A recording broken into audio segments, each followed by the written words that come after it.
The Cannabis Conversation. A European perspective on the emerging legal cannabis industry.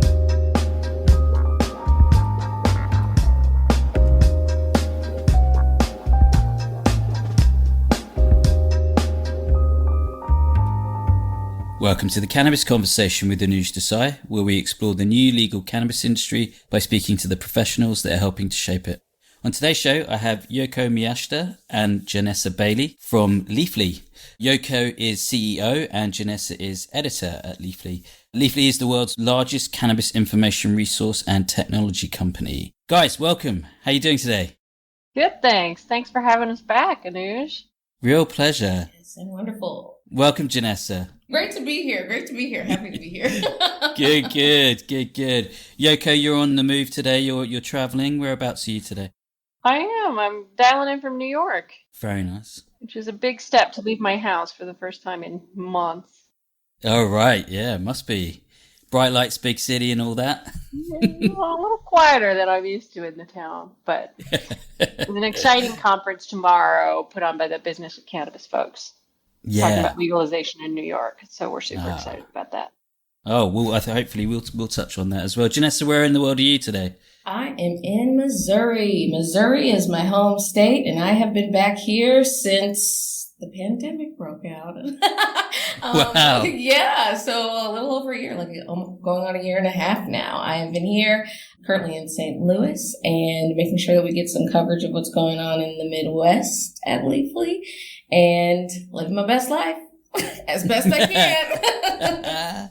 I hope we all are. That's great to hear. Thank you, Janessa. That's actually one of the great things about COVID is we've been really able to hire across the U.S. because we're fully remote and we can support that. And what it means is we're getting real-time feedback from folks on the ground as to what's happening with legalization, how our market's developing. So we miss Janessa back home, but at the same time, we get all this news about what's happening in Missouri. Yeah, I mean, for somewhere as big as the States, it must be a bit of a game changer now that this is sort of, particularly with cannabis, with these different things going on in different areas and stuff.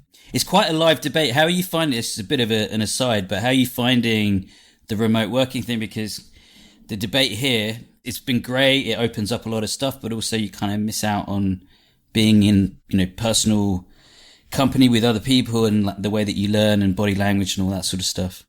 It's really interesting. We've been in a growth stage. We started hiring, we raised some funding in June. We started hiring in the second half. And I think there's fatigue for our existing employees who all miss each other, right? We're actually quite collegial and we really enjoy seeing one another. And it also raises these interesting challenges of how do you bring new people in? And, for me, an extra level of intentionality of how do you make this welcoming? How do you convey that culture? How do you really get them excited about being at Leafly? Don't have the answer yet, but I think it's the big question. I think, and Janessa, it'd be great to hear your thoughts on it. I think people are very conscientious around, hey, we've got a Delta variant on the move. Now's probably not the best time to be in person, but when we can do it, let's get together. I think there's a big push for that. Absolutely. As soon as we can get together again, I'm back. I'm back in Washington, that's for sure. I do miss folks. For me, it just came down to being I'm a stay inside gal. It's a safety issue for me. And then also having a more of a closeness with my family. But the great thing about Leafly is that, throughout this whole time, they've really taken care of us and they've really made sure that we can make the adjustments that are necessary, whether it's someone who is a parent and has kids that they're trying to figure out this new kind of lifestyle with, or someone like me who is a journalist who could be up at any time of day anyways, working on a story or something. It flows pretty well for me being remote, but as soon as I can get back to Washington, I'll be there. Yeah. Well, hopefully that day comes soon. I'm similar. I mean, I've got a young family. It's quite nice to be at home, but equally I want to be out and with people. So it's a bit of a mix, isn't it? Mm-hmm. And then you end up just not to go too far off on the tangent, you end up in that, okay, but it's really not going to be the same. We shouldn't expect that we're going back to what we were used to when we were in person. And you want to maintain that ability to connect and work together across your remote employee base. So, I don't know, it's all being defined. That's maybe the excitement of it all. Yeah, definitely. And it will evolve in ways that we can't really imagine at the moment, I'm sure. No. But exciting. But cool. Thank you guys for joining me today. And we're going to be talking about the topic of social equity in cannabis. And it's very much a live topic in the US. But before we get into the actual kind of main subject, why don't we start where we usually start? And that's your kind of personal stories. Yoko, as you've been on before, perhaps we might start with Janessa on this occasion. Yeah.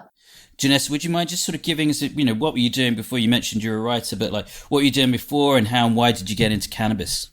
Yeah, so like I said, Missouri born and raised, always had a passion for the written word. So I went to journalism at the University of Missouri, Mizzou Journalism School.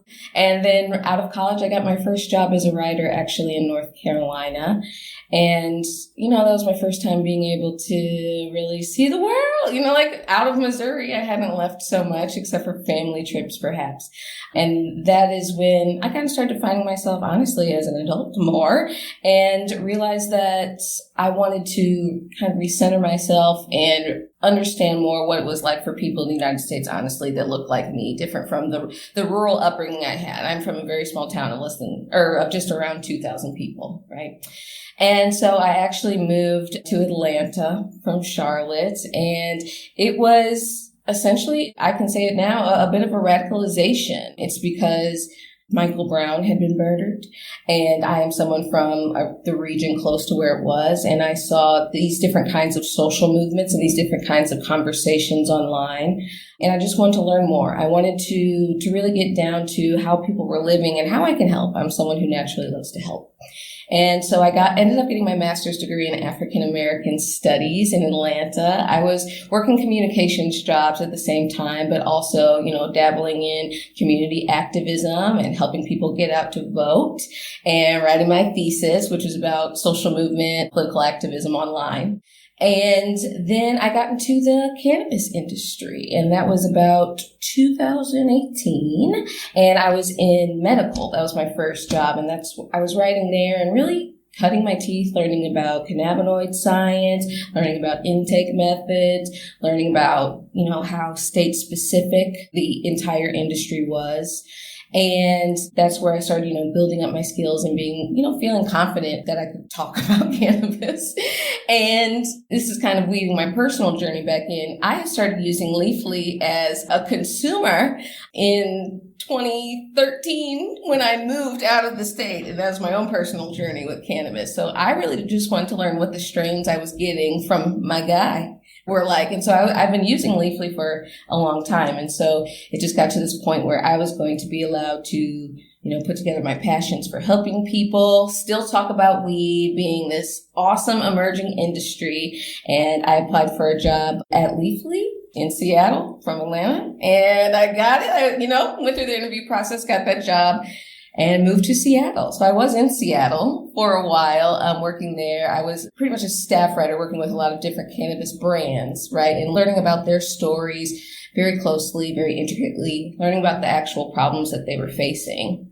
And then I got the opportunity to, make even, to me, bigger stories, bigger features, have a little more creative control over what I want to do, and become a full-time editor for Leafly, which I love. And now I get to work on awesome projects and making safe spaces for folks. And I talk to Yoko very regularly, and I feel, supported and empowered to talk about the things I really care about, which it's easy for me to do in the cannabis space.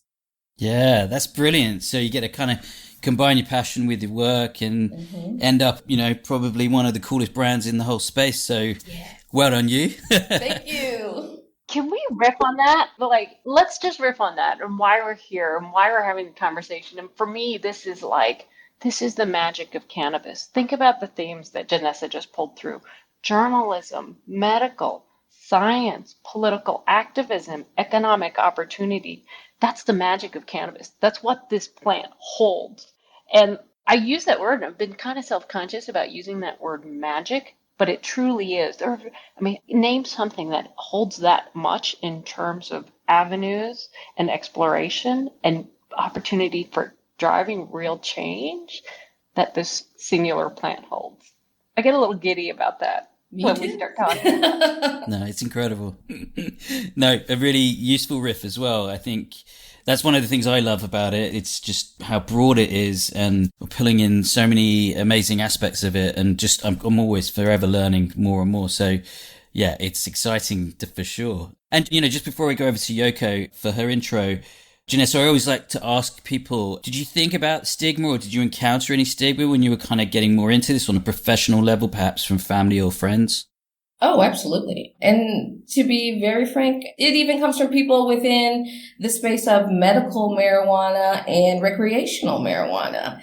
There's a lot of different stigma that pops up in a lot of different ways. My family has been supportive, thankfully, but it's also been a learning journey for them. And so that's been very exciting for me to, be able to come with some substantive, a learning and changes that we can all kind of start applying as a family, even if we wanted to, different ways to think about our health and different ways to think about how we really, want to live this life through more natural kinds of medicine. And so I'm still very thankful that my family is it was just stepping in softly with them at the beginning, but now they're on board. They don't consume like I do, but they support me, and that's what's important. Fantastic. That's great to hear. Cool. Thank you for that, Janessa. Yoko, maybe you can give us a bit of a brief rundown on your background and, how and why you got into the space. Yeah, my background, I actually come at this trained as a lawyer, and I actually practiced for, goodness, almost 20 years, and joined Leafly originally as the General Counsel in May of 2019. Prior to that, I actually spent about 14 years in digital media and technology, so working with journalists, photojournalists in my case. And really, there's a mission to that work, right? And Janessa understands this, you understand this, you probably understand this as a lawyer and a journalist yourself, sort of the combination of that. And for me, it's always been about how do you open people's eyes? How do you give people information to process? Living in Washington State, you could just see the growth and expansion of this industry. And it was so exciting to just walk into a retail store and experience what it was like for legal cannabis to be sold. So for me, I came at it really initially quite intellectually from, when you're trained as a lawyer, finding an opportunity to use your technical training in actually a strategic way. And I can't think of an industry where that paves the road for us as lawyers to do that more impactfully. Really understanding the regulatory framework is what gives us the context to understand strategic opportunity. So there's sort of an intellectual layer to it. When I was leaving my last organization, I knew I was passionate about mission-based companies. I knew I wanted to use my degree in this strategic way. And when, Leafly noted this opening for our general counsel, it was just one of those, the world has told you, this is sending you a signal, this is where you need to be. And for me, that was opening the doors to this, going back to my initial riff around, you open the doors to that, you open the lens to that, and you understand so many different directions in which you can go with this product, whether that's economic opportunity, racial equality and equity, medical science, and really bringing and opening people's eyes to the help that cannabis, the benefits that cannabis can create in their lives. This point you made about stigma and exploring that and giving color to it and helping people work through that to discover. It's like the nesting dolls where or peeling away the layers of the onion, but there's just continuously areas to explore and go deeper with. So I almost feel like my path to cannabis was like the entry. And as I've gone through the doors, it's just continued to expand out. That's a really lovely way of describing it. I mean, if you don't mind me saying, your previous company was Getty. They're a very big company, very well established. It's quite a punchy move to go from something like that to something like Leafly, at the stage of the evolution of the market is at the moment. How did that kind of feel? Gosh, YOLO. No, I totally get that. I feel like you're channeling, some commentary I heard of like, well, why would you leave that job? I don't understand. But where else have we in our lifetimes had an opportunity, had the kind of, I think a lot about it as a privilege to be a part of the building blocks of an industry, an opportunity to have and say and influence how to do this the right way, how to bring so much benefit to others through a market developing. Like, who could say no to that? And like, I'll be clear, there were plenty of people who came in way earlier, took on much heavier risks and stigma than I ever did coming in at 2019. But like, I'll have that debate any old day of, are you going to live in this world? Or are you going to live in the future? Are you going to be part of building that future? How do you want that future to look? That I just can't, I call it my forever industry. What else? Where else? Where else are we going to get to do this?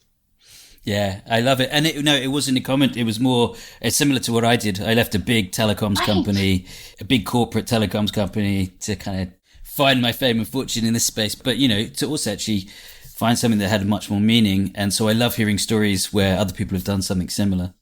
And I'm just sort of, we have a little video interface right now, and your listeners won't hear this, but I find this very interesting that you started with Janessa and stigma, and we are 3 people of color, very traditional training and background, sitting here saying, let's dive into cannabis. And I think that's like, we could spend a whole episode talking about that.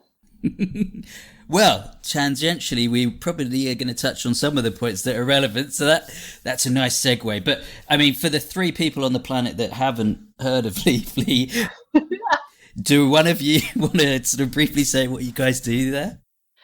We are a leading consumer-first marketplace for cannabis. And, we have over 125 million visitors to our platform each year.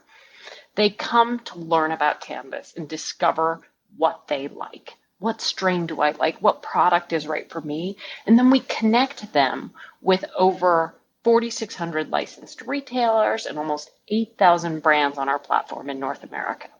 And we connect them in our marketplace because it's not enough in this space to be able to answer the question of what do you want to try? What strain is going to be effective for me? But it's really difficult to navigate, okay, how do I shop legally? And for us, taking consumers through that extra step and saying, hey, you can shop and you can hear, we've helped you find the product that you're looking for. This is the store nearest you. Let's help you place an order for pickup, or let's help you place an order for delivery. And for us, it's about taking that consumer through that entire journey to connect you with what's right for you. Yeah, connect is the word that I'm going to take away from that. Thankfully, we've done an episode with you before, Yoko, so, I'm going to move on to the main topic, but it's very evident that Leafly is part of the connective tissue of this industry, and particularly in the US. And so long may you continue to do that.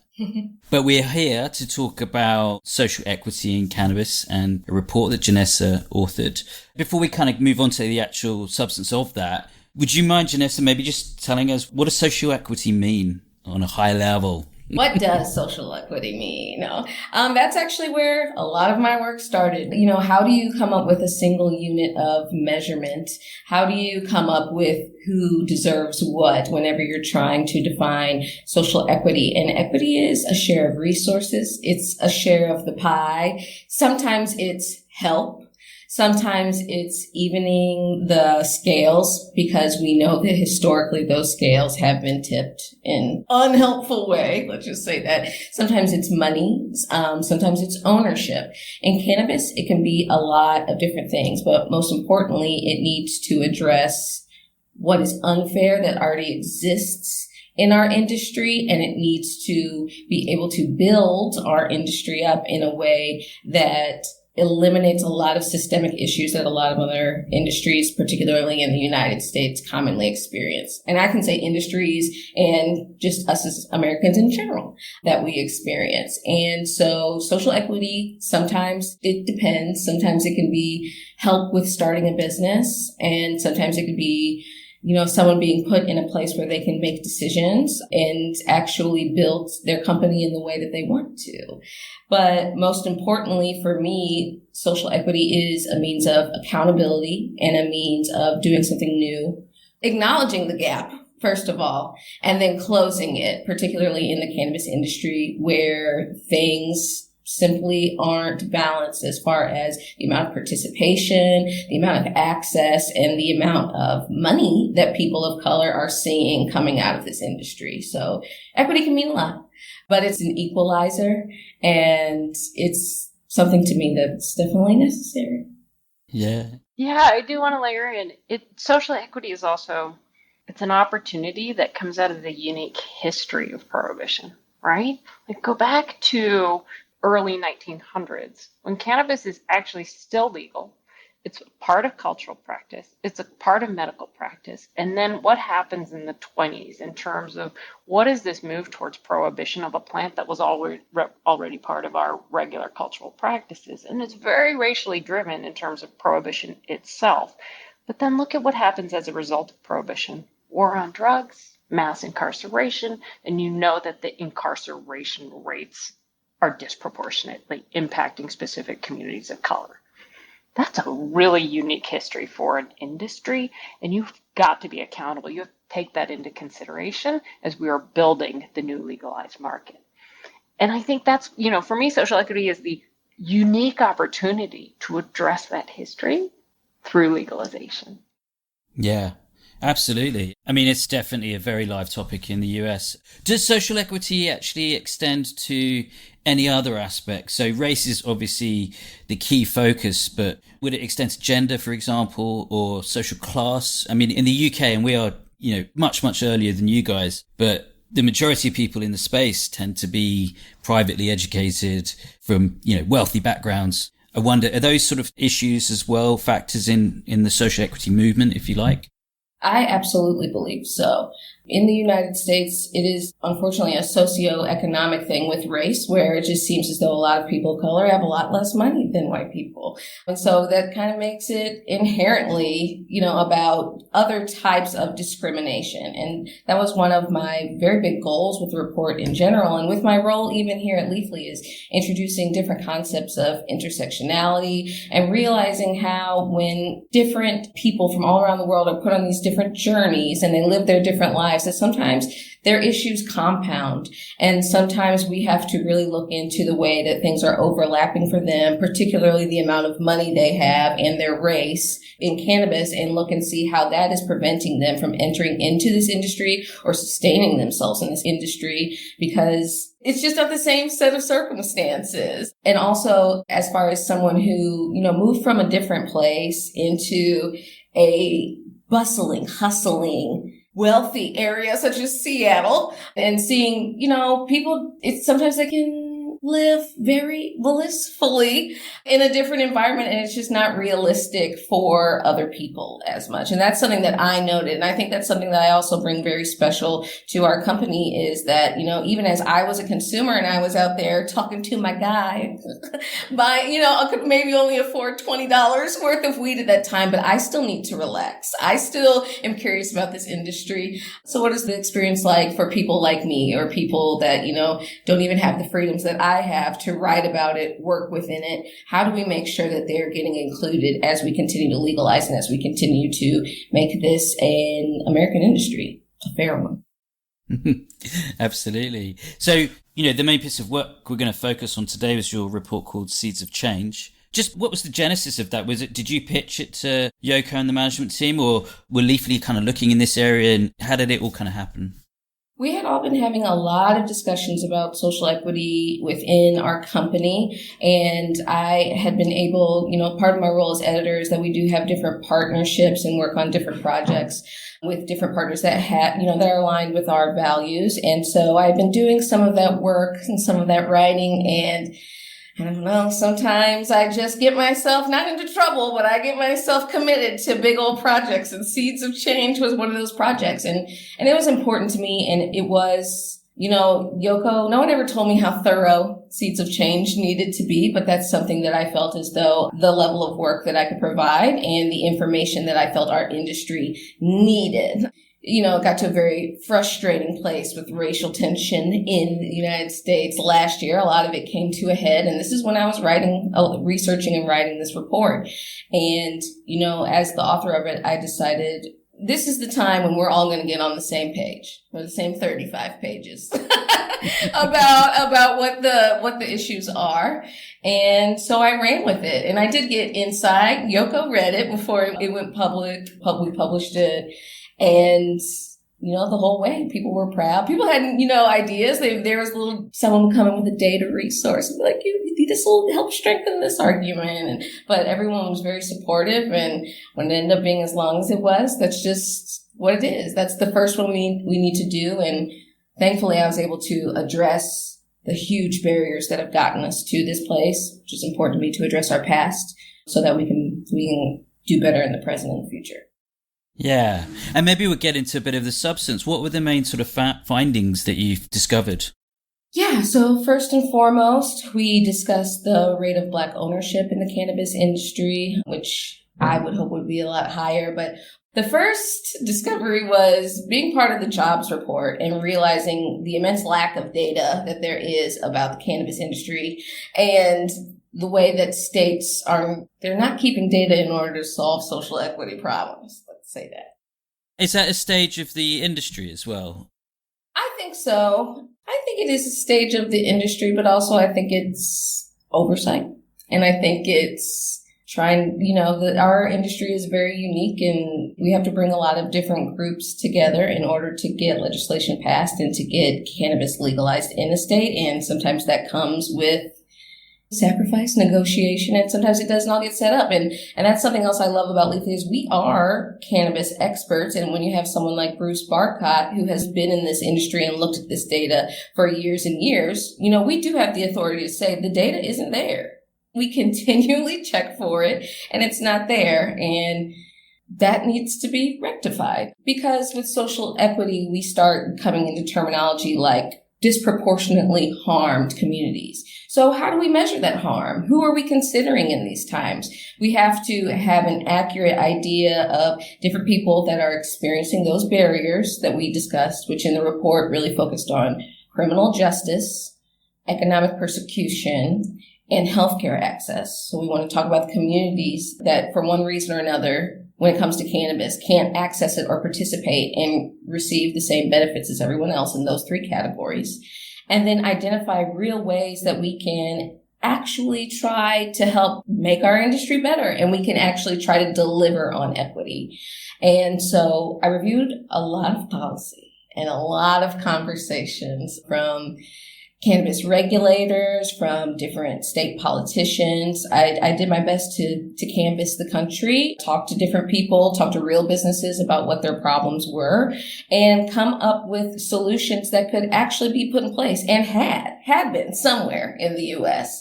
And so that's how I came up with my 8 strategies that are listed in there that also helped us make up the Leafly Equity Score. And so we identified essentially 8 different strategies that a state government could try to participate in.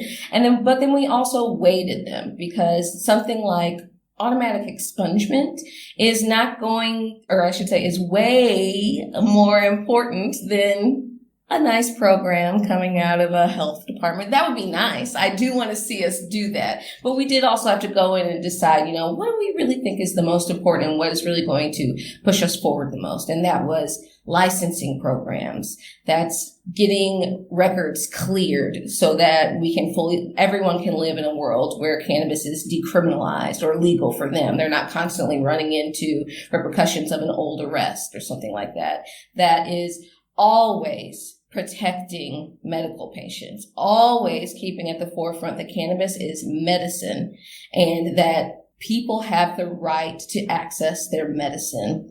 And we can't allow it to get so bungled up in politics that people don't have access to that. And that's when we start seeing, our home grow argument too. For me, and one of the strategies that I put in the report was allowing home grow and regulating it reasonably, because you think about the money that someone may or may not have to go to the dispensary regularly, to buy their medical marijuana license. And if they so choose to grow their own plants, then that's how they get their medicine. And so creating spaces for the ways that people, particularly that look like me, and people particularly that may not be in such a robust market like a California, where it's everywhere and there's a dispensary there and you can get a little bit, you can buy a single joint, you can, it's just not as developed and as far like places on the West Coast. What are real life strategies that we can put in place to help these folks. And so, yeah, I came up with the score. And then I had to run all the states, the legal states, by the scoring charts. And so went in and investigated what those states really had going and shared that as their score, because in the cannabis industry in the United States, a lot is learned from state to state. There are different programs that are looked at as, shining star programs that people want to emulate. And at least in my opinion, and in what I'm seeing as far as the help that it is giving people, those kinds of programs deserve to be showed off. And hopefully other people can use them as a starting point for a tailored system or a tailored cannabis industry in their state that really does work to help people. Wow, there's so much there. I mean, from an outsider's perspective, from the outside looking in, I think the expungement aspect, the criminalization aspect is very core to this, isn't it? And, the history of international drug policies really started in the US and through economic power was exported and forced on most nations around the world. And it's, it's crazy when you look at places like India where it was kind of part of the culture and they've had to sort of outlaw it and make these funny rules. It sounds quite messed up. So I can see that. And the disenfranchisement of huge swathes of people in the US as a consequence of this, and now who potentially kind of, left out of this new boom industry that's happening, is quite something to address, I think.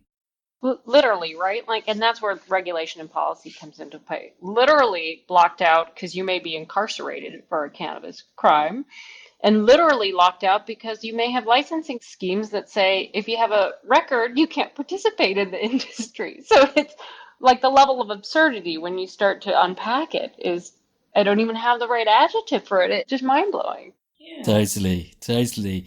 Well, look, I mean, let's do a bit of naming and shaming, maybe. Well, let's flip it and do the positive side. Who are the kind of shining exemplars who performed best in the Leafly Equity Score? Yes, we did have some folks that did very well. Colorado, sensational. They really did an overhaul of their cannabis program. And I think if I would have written this report even 1 or 2 years earlier, Colorado would have had a completely different score. California is putting in the effort.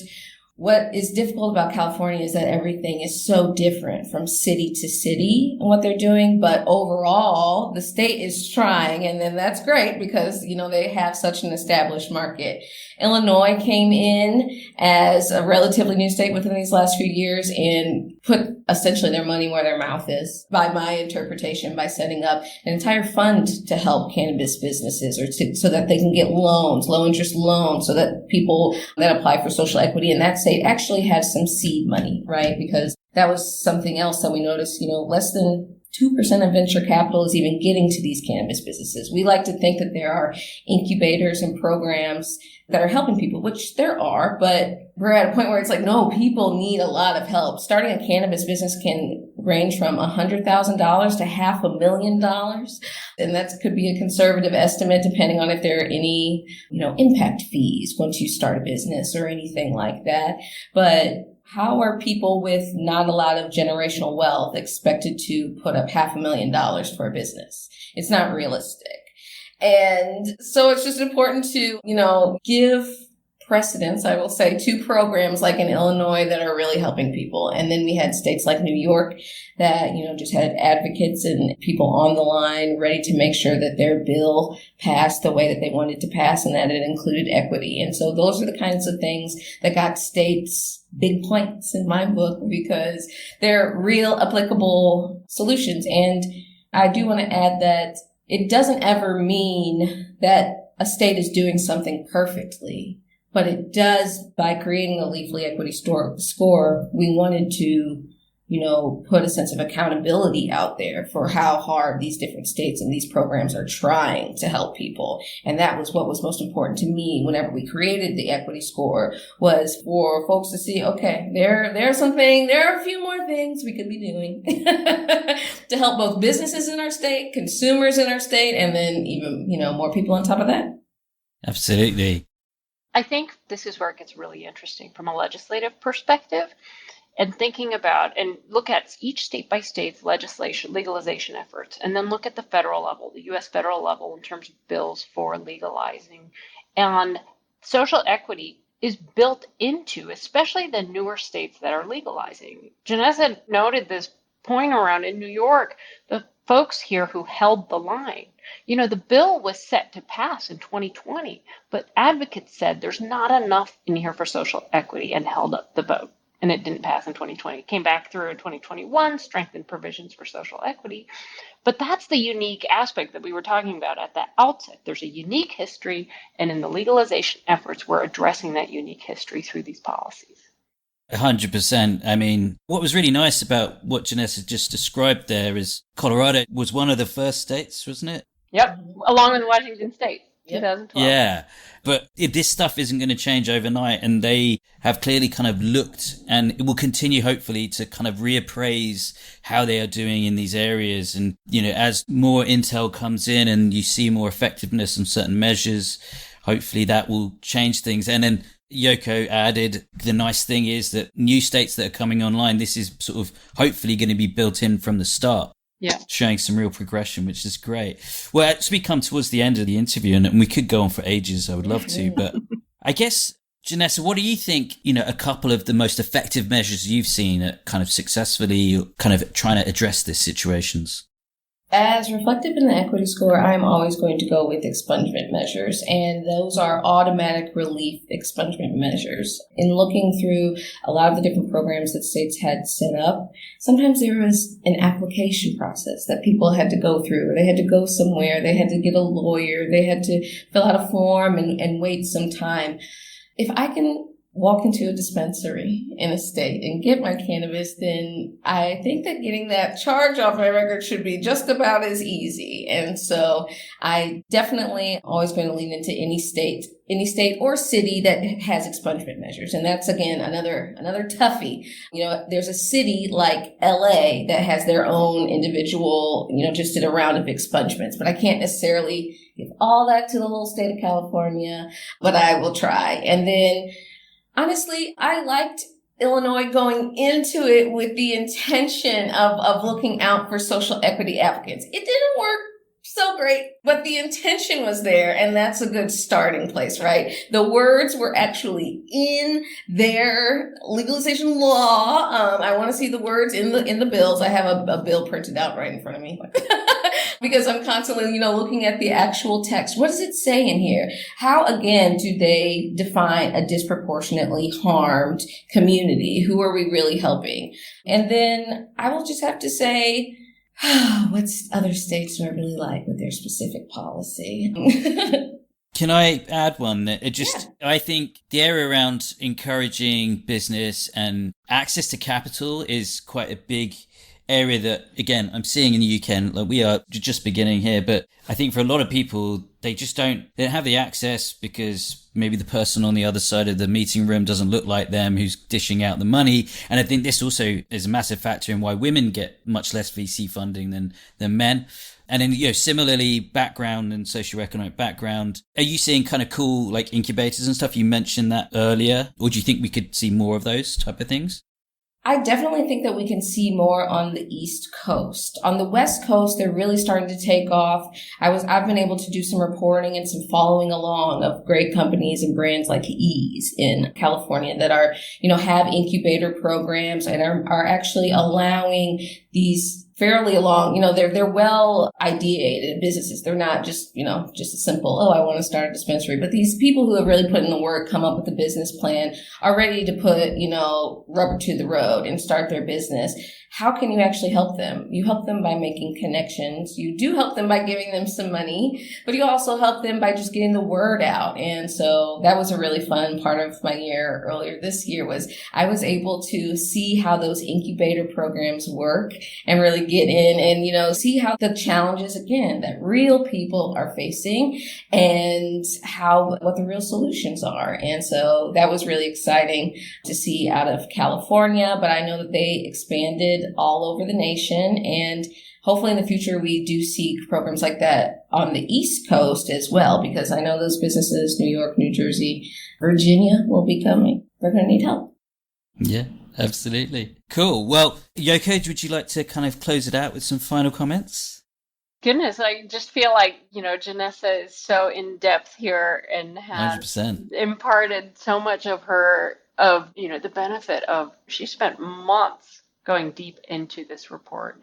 I'm struck really by her point she made at the outset. This is about accountability. We may not get it right. We may have missteps, but it's going back to what we originally set out as the vision for all of this and holding ourselves accountable for that aspirational vision. And I think that's what it's going to require time and time again, where we'll find ourselves, we've lost our path, or we took a detour, or we've lost focus, but continuing to recenter around this and this unique opportunity that we do have to build an equitable and fair industry. That to me is sort of the core of what this work is all about. Yeah, absolutely. A lovely way to round it out. Thank you, Yoko. And Janessa, thank you for putting together the report. It's far-reaching and a brilliant step in the road. Well, it's going to be a long road, isn't it? It's a long road. But the only constant is change is one of my favourite phrases, and this is a good part of it. So thank you both for joining me today, and would love to have you both back on to report on an update maybe in a year's time or something. That sounds great. Thanks for having us. Pleasure. Absolutely. Seeds of Change, annual report. We'll be back. I'll put links when I post the show. Thank you. Awesome. Thank you. Thanks for listening. Hope you enjoyed the show.